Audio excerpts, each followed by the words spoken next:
Hey guys, Dennis back with a brand new video. Today I'm going to be showing you how to change out your brakes on a 2015 Honda Odyssey. Let's get into it. All right, so this is our victim for today. This is my wife's minivan. It's 2015 Honda Odyssey LX. So what you want to do before you start, you don't want to have your emergency brake on or your parking brake. You want to have a wheel chock under the opposite side that you're working on. We're going to do the front passenger side first. So right behind where the tire is, you'll see this metal piece here. It'll be the same color as your vehicle, and this is your jack point. All right, now let's get this tire off, and it's either a 7/8 or 22 millimeter. You can use like a star wrench or something like that. I'm gonna use my Ryobi Impact.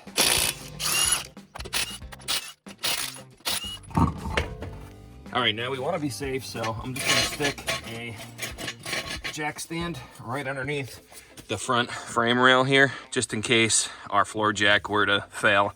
We have a little added safety. All right, now to start disassembling your front caliper assembly here, we have to take off the caliper bracket bolts that mount the actual caliper to the caliper bracket, and these are 14 millimeter. After you get those bolts out, this should just simply slide right off. You want to make sure you don't just let this caliper assembly hang by the hose here. You can loosen up this 14 millimeter bolt if you need a little more slack, and I'm just going to clip it up to the strut like this, and that'll keep any tension off this hose. You don't want to damage this hose, because if you have to replace this hose, then you're going to have to bleed the brake system. We don't typically have to bleed the brakes when we're doing a brake job. It's a huge misconception. Okay, now we have to remove the actual caliper bracket itself now. There's one on the top, one on the bottom, and they're very tight. So if you don't have an impact, you're gonna need a breaker bar to get these loose. And we just pull these bolts out, put them to the side, and then we can remove our entire caliper bracket assembly. Now, on this assembly, you're gonna notice that you have these little spring clips here, and one brake pad actually has this little clip on the end here, and this is what hits the rotor and makes like a squealing noise. So you want to make sure you pay attention to which brake pad has this clip on it. So it's going to be the one that's inner, closest to the engine compartment. Okay, now we can take off the rotor, and on these rotors you will have a Phillips screw. It's a number 2 Phillips, so it's the heavier duty style Phillips tip on here, and I like to just use an impact on here, and just make sure that you're pressing in when you go to take this out. Sometimes these things will be seized. You can actually use like an impact screwdriver that you hit with a hammer, or sometimes you can use like a center punch and hit like the corner of it with a hammer and almost walk the screw loose around. But the last time I did these brakes, I put never seize on them, so they should come out. Just like that. And save this, you're gonna need it. Now at this point, the rotor should come off pretty easy. If it doesn't, you just need to persuade it. Now after we have the front rotor off, you wanna clean this surface here, right? You don't wanna put the new rotor back on with any surface rust in here, because it's not going to sit perfectly flat. So I just used a little wire brush. Now, as far as new rotors and pads, I love Power Stop. This video is not sponsored in any way, but I've been using Power Stop for, I don't even know, probably close to 10 years, and I have such good luck with it. They last for a very long time. The compounds that they use in their brake pads is amazing, and their rotors are really, really nice. Now, this is the Z17 Evolution. This isn't the sport package with the cross drilling and slotting on it, as you can see, but this is a coated rotor. So what we want to do is we want to clean this up. Even though it doesn't look dirty, there most likely is some surface oil on here from packaging. So we want to hit it with some brake clean. And I just use a paper towel, and that'll just clean up any oil that may be on here when they're shipping, so they don't get surface rust on them. This is a coated rotor, so it may not even have any on here, but we're just gonna do this anyways, just to be sure. Although this rotor can pretty much go on in any orientation here, we need to make sure that where that Phillips screw is, this little countersunk piece here, matches up with that threaded hole right there. Now, what I like to do, and what I've had really good luck with, is using some anti-seize. And that's just gonna ensure that this screw comes out the next time we go to do a brake job on this. And I'm not gonna go crazy tight. It's just to hold the rotor in place while you're reassembling everything. Now, if you're interested in purchasing this same rotor and brake pad set that I'm showing you today, I'll drop some links down in the description. I actually got it off of Amazon. You can get it from Rock Auto and some other places, but the great thing about Amazon is it's free shipping. All right, so our next step is the caliper. You can do the caliper bracket assembly if you want. before this, but I'm gonna do the caliper. And what we need to do is we need to brush this thing off. I probably should have done this before I put the nice clean rotor on, but if we get anything on it, we can just clean it again. All we're gonna do is take our wire brush, get any of this old brake dust and junk out of here. We wanna make sure that these things are really clean because we're gonna put a little bit of caliper grease on these flat surfaces and on the pistons. And that'll just ensure that we don't get any brake noise at all. And I'll just give it a quick spray. All right, now our next step is to collapse the pistons on the caliper so it'll fit over the new pads. Now there's a couple ways of doing this. Some people like wedge a screwdriver through this slot on the top here and just like push it in hopes of collapsing these. I haven't had great luck with that. I guess if you use a big enough screwdriver, you can definitely do it. You can also use the old brake pad on here and a C-clamp like this, and just put that over the top and use that brake pad to collapse both of them at the same time. I have this cool little spanner tool here that I like to use. This is just a ratcheting tool, and we fit this in here. And it's sometimes a pain to get in, but once it's in, all I do is I just go back and forth like this slowly. Right, and you also want to be mindful of your fluid level, especially if your brake pads are really worn and the fluid has been topped off. You do run the risk of overflowing that brake fluid reservoir. So we'll take a peek at that after I collapse this one here. Just like that. So here's the brake fluid reservoir. It's on the driver's side, right behind the air box where your air filter is.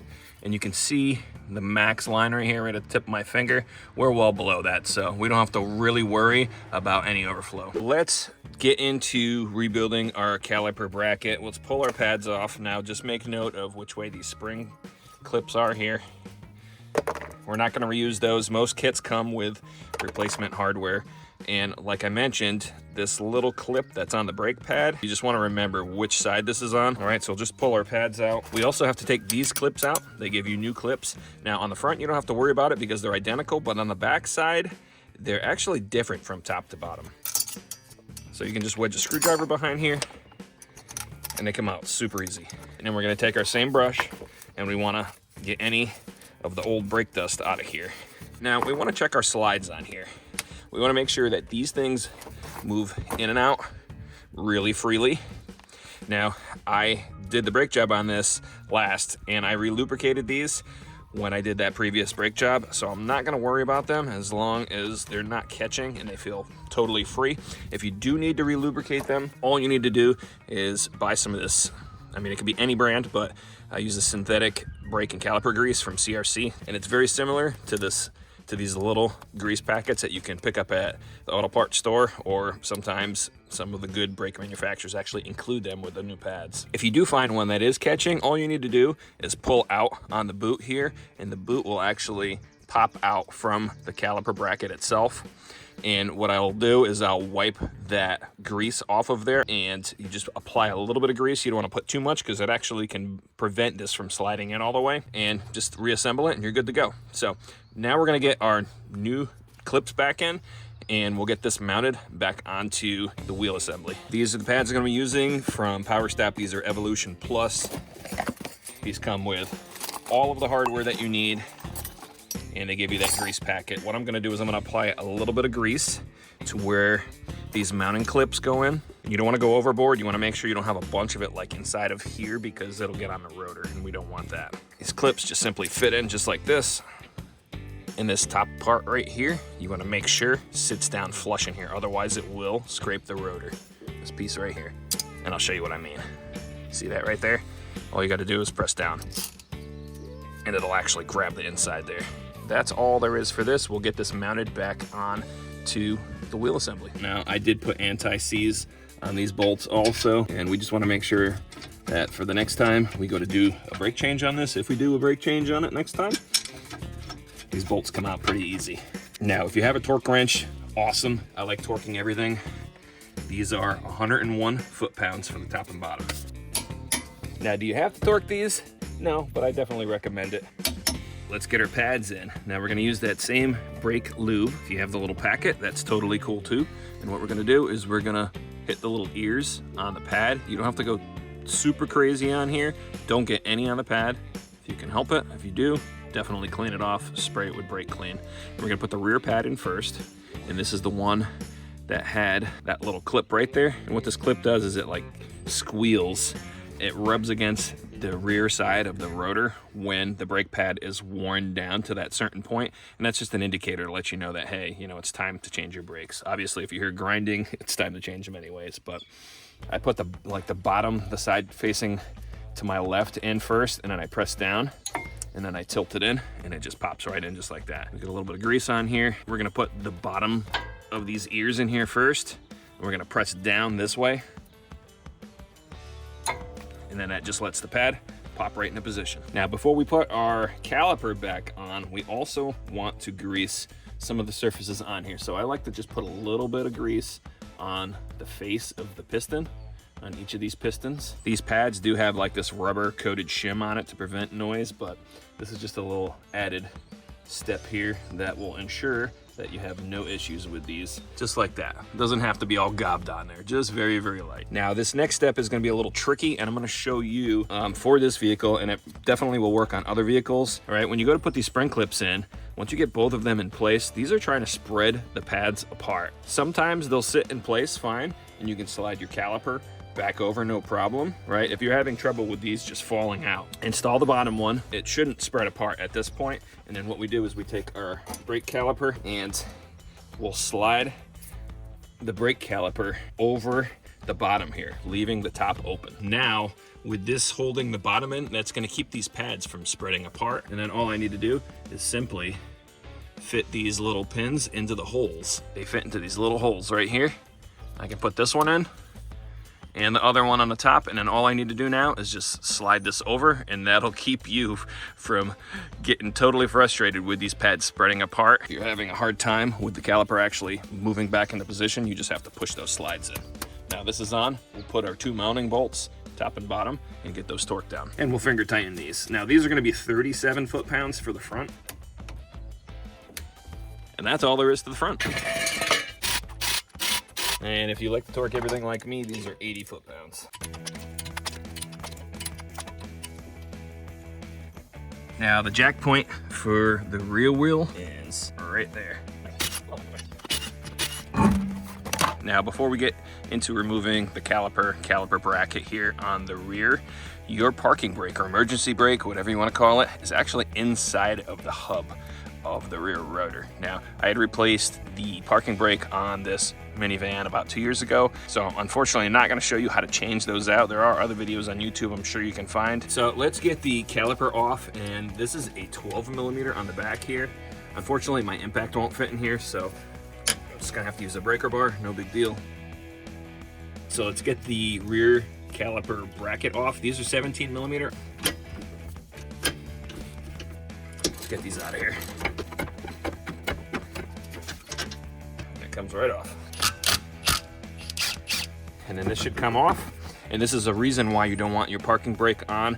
If your parking brake is on, the parking brake shoes are actually expanded into this inner hub here, or the drum, and you will not be able to get this off. And you can see, since the parking brake is rarely used on here, these pads should last a lot longer. Now, one important thing here, this rubber plug, you want to take this out and use this on your new rotor. And you can just simply pop this out with a screwdriver. Once again, the surface where the rotor mounts to, we want to make sure it's super clean. Now, if you want at this point, you can probably just hit this whole thing with some brake clean if it's real dirty in here. This is really clean, and that's because the parking brake isn't used that often.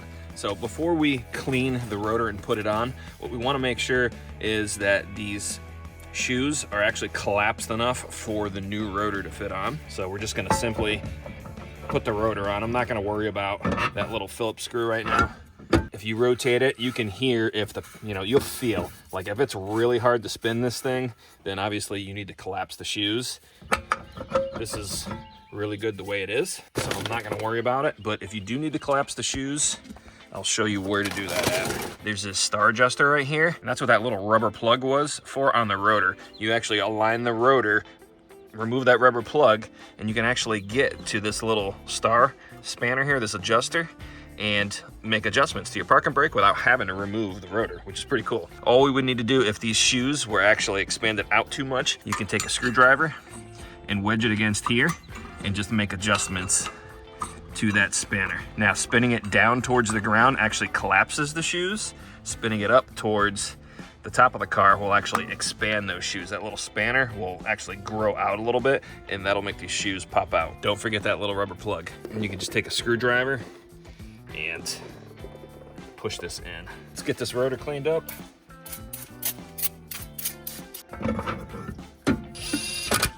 Now we're gonna collapse our piston on our rear caliper, and unfortunately my spanner tool does not fit in here, so I'm gonna use a C-clamp. I'm just gonna do this slowly until it's totally collapsed. We'll clean this up, spray it down, and then we'll move on to the caliper bracket. This is a nice way to catch all of that junk that comes off when you spray these. Now moving on to our caliper bracket assembly here, we're gonna remove the pads, and you'll notice the rear pad is the one that has that little sounding clip on it. So let's pop our pads out. These two clips are different. You'll notice one of them has a little tab that's on the inside here. The other one doesn't. So I don't think it honestly matters, but we're gonna match it up. You'll notice that this one has this little tab up top here. So screwdriver to pop these off. Let's get this cleaned up.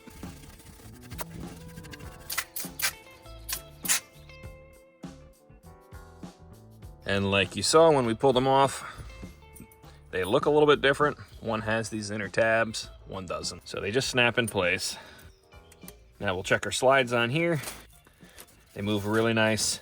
If you need to lube them, you literally can just pull them out like that, but you'll notice that it has fresh lube in it.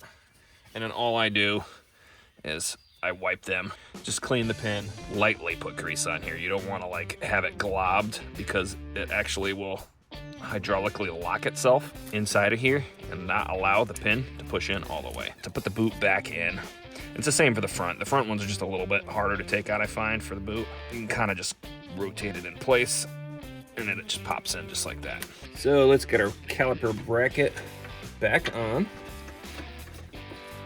And we'll just hand tighten these for now. And these are 65 foot-pounds on the back. Now the pads are identical inside and outside. They give you a new clip to put on. All you do to mount this, put one side over, and you can kind of spin it into place here like this. Okay, let's get our rear pad in. And these can be a little tricky sometimes to get in. I like to put the bottom in first, and then you can normally get the top in. Don't forget to grease the ears on these. Now there's no springs on these like there were on the front, so this caliper is gonna be a lot easier to put back in. Let's do that now. This should just slip right over, just like that. There's actually a little flat machined into the caliper itself, and that actually holds this slide bolt in place. If I have it like this, my hole's not gonna line up, and I'm not gonna be able to get my bolt in. So all you do is you just simply rotate the pin, and then your bolt goes right in. Now these are 25 foot-pounds. Forget your jack stand.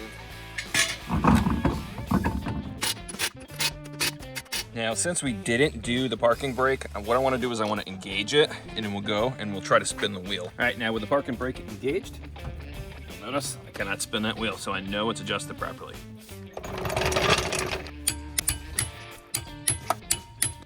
Now, one thing I do after changing out the pads is to come into the car and pump the brakes, and what that does is it gets everything seated back in place, and it also will lower the level in your brake reservoir. Now that we have everything pumped back up, you'll see we're actually back at our max. If you were low, you want to make sure that you add the appropriate grade brake fluid at this point. All right, now, so we need to talk about the break-in procedures. So Power Stop recommends 30 rapid decelerations from 30 miles an hour to about 5 miles an hour. So we're gonna do that now. What this does is this deposits some of the brake pad material onto the rotor. When you first start this wear-in procedure, that the brakes don't seem like they're working very good and you get a little worried about it. You're like, oh, I just put hundreds of dollars into this brake job and it sucks. As you do the wear-in procedure and it starts depositing that brake material onto the rotor and the pads wear into the shape of the rotor and everything starts meshing up really nice, they'll start working 10 times better. So don't get worried. After you're done with the 30 decelerations to wear the pads in, you want to drive around for about 5 minutes to allow those brakes to cool down. You don't want to just park the car, shut it off after those brakes have heated up, you know, quite a bit. And that'll ensure that everything cools down and everything stays seated correctly. All right, guys, super straightforward to do the brakes on your Honda Odyssey. Some basic tools. If you're comfortable working on cars, definitely do it yourself. You'll save a ton of money. I'll put the links for the brakes that I use down in the description if you're interested in checking them out and some of the tools I used today. But thanks for watching. Make sure to like and subscribe for more DIY content, and also check out some of the other Honda Odyssey videos that I have. Until next time.